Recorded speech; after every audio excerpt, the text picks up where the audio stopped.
서울 성북구 사랑제일교회 집단 감염과 15일 광화문 집회 전파 등으로 대규모 재확산이 우려되는 가운데 즉각 사회적 거리두기 조치를 3단계로 격상해야 한다는 주장이 나왔다. 특히 보수 유튜브를 중심으로 퍼지고 있는 코로나 가짜뉴스를 시급히 막지 않으면 방역체계 무력화 등 심각한 문제로 돌아올 것이라고 우려했다. 정형준 건강권 실현을 위한 보건의료단체 연합 정책위원장은 21일 민중의소리와의 인터뷰에서 현 상황에 대해 이번 주가 길어다. 이번 주에 못 잡으면 훨씬 확산될 것이라고 진단하면서 정부가 방역 수위를 빠르게 올려야 한다고 말했다. 정 위원장은 사랑제일교회 집단 감염과 15일 광화문 집회 전파 사례에 대해 사랑제일교회 집단 감염 사례는 하나의 에피소드에 불과하지만 전광훈 씨 등이 방역체계를 무력화하는 선동을 한다는 게 더 큰 문제라고 지적했다. 앞서 전 씨와 사랑제일교회 측은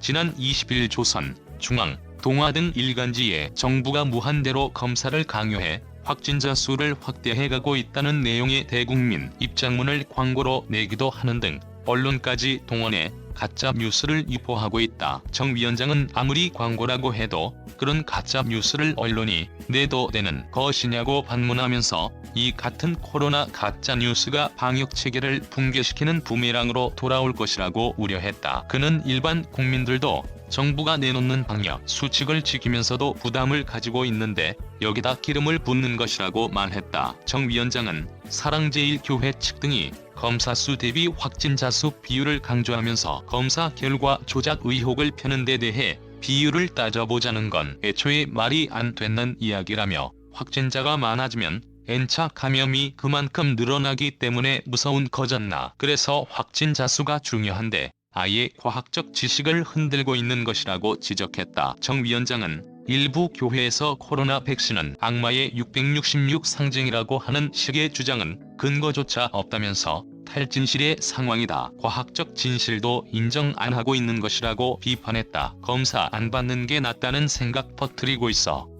위험한 상황. 코로나 가짜뉴스를 근거로 사랑제일교회의 일부 교인들은 보건소 직원들을 상대로 난동을 부리면서 진료검사를 거부하고 심지어 격리된 병원에서 탈출하기까지 했다. 그동안 갖춰진 방역체계 자체가 이들에 의해 무력화되는 것이다. 정 위원장은 가짜 뉴스가 검사를 안 받는 게 낫다는 생각을 퍼뜨리면서 현재 상당히 위험한 상황이 초래된다고 지적했다. 그는 이미 K방역으로 우리가 하고 있는 것이지만 국제적으로도 검사를 많이 하고 확진자 동선을 추적하고 자가격리에서 감염 전파가 안 될 때까지 관리하는 3단계 조치가 방역에 가장 효과적이라는 것은 확정적이다라면서 지금은 검사를 못해서 누가 어딜 갔는지조차 모르니 추적도 불가능하다. 아주 심각한 상황이라고 말했다. 이어 이런 사람들이 계속 숨어들면 심각한 문제가 된다면서 이 사람들이 검사,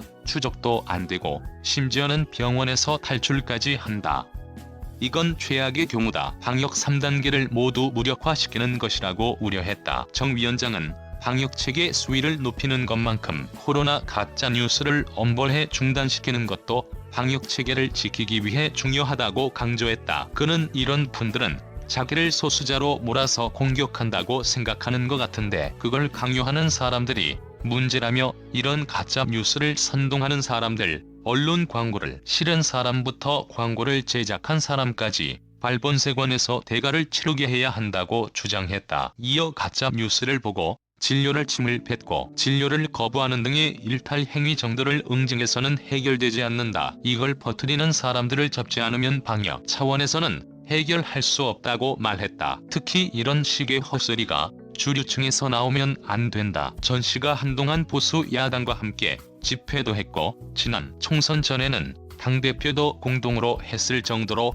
권위를 실어줬는데 이런 가짜 뉴스를 퍼뜨리는 데 대한 책임을 져야 할 것이라고 강조했다. 정 위원장은 이들이 퍼뜨리는 가짜 뉴스 덕분에 앞서 벌어진 신천지 집단 감염 사례와는 다른 양상으로 확산될 것이라고 봤다. 그는 신천지 사례와는 질적으로 다르다. 그때는 코로나19에 대해 아직 모르고 벌어진 일이라면 지금은 이미 합리적인 완화 전략이 수립됐는데 그걸 무력화하는 주장을 한다는 게 중요하다면서 아예 그 부분을 우습게 생각하고 주변에 영향을 주고 있다는 게 문제라고 말했다. 코로나 가짜뉴스로 인한 방역체계 무력화가 계속된다면 병상 부족 등 의료 붕괴 상황까지도 우려된다.